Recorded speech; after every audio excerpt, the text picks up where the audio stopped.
నేను doctor Sandeep, senior అనస్థిషియాలజిస్ట్, metro సంజీవి hospitals, Kakinada. మొట్టమొదటిసారిగా 1846లో WTG Marton అనే డాక్టర్ మొదటగా అనస్థీషియా ఇచ్చారనమాట. మొదటగా చేసిన ఆపరేషన్ ఏంటంటే ఆయన ఒక టూత్ ఎక్స్ట్రాక్షన్, ఒక పన్ను తీయడానికి ఈథర్ అనే అనస్థీషియా వాడారు. అది ఎలా వాడతారంటే ఒక క్లాత్ తీసుకుని ఆ క్లాత్ ముక్కు మీద నోటి మీద పెట్టి, ఈథర్ అనేది వాటర్లానే ఉంటుంది, దాని మీద జల్లిన తర్వాత మనిషి మత్తులోకి వెళ్ళిన తర్వాత ఆపరేషన్ అనేది చేయడం జరిగింది.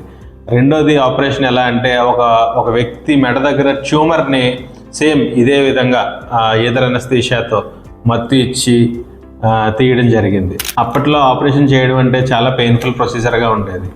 ఇప్పుడు రీసెంట్ అడ్వాన్సెస్లో సెడేటివ్స్, తర్వాత మజిల్ రిలాక్సెంట్స్ అంటే కండరాలకు ఉపశమనాన్ని ఇచ్చే మందులు ఇవన్నీ వాడకంలోకి రావడంతో ఇప్పుడు సర్జరీస్ అవి చేయడం చాలా ఈజీ అయ్యిందనమాట. అనస్థీషియాలో చాలా రకాలు ఉంటాయి.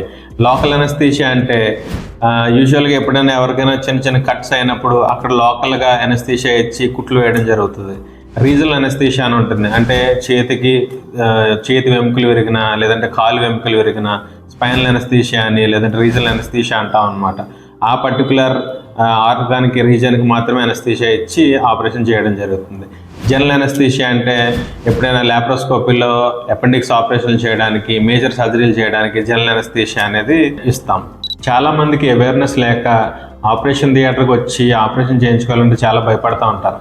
అలాంటి వాళ్ళకి అనస్థీషియా అంటే ఏంటో నేను సింపుల్ విధంలో చిన్న విషయంగా చెప్తాను. నేను ఆపరేషన్ సమయంలో రోగికి మత్తు ఇచ్చి నొప్పి తెలియకుండా చేయడమే అనస్థీషియా అంటే. మెట్రో సంజీవి హాస్పిటల్లో 24/7 anaesthesia, critical care and emergency సేవలు అందుబాటులో ఉండును.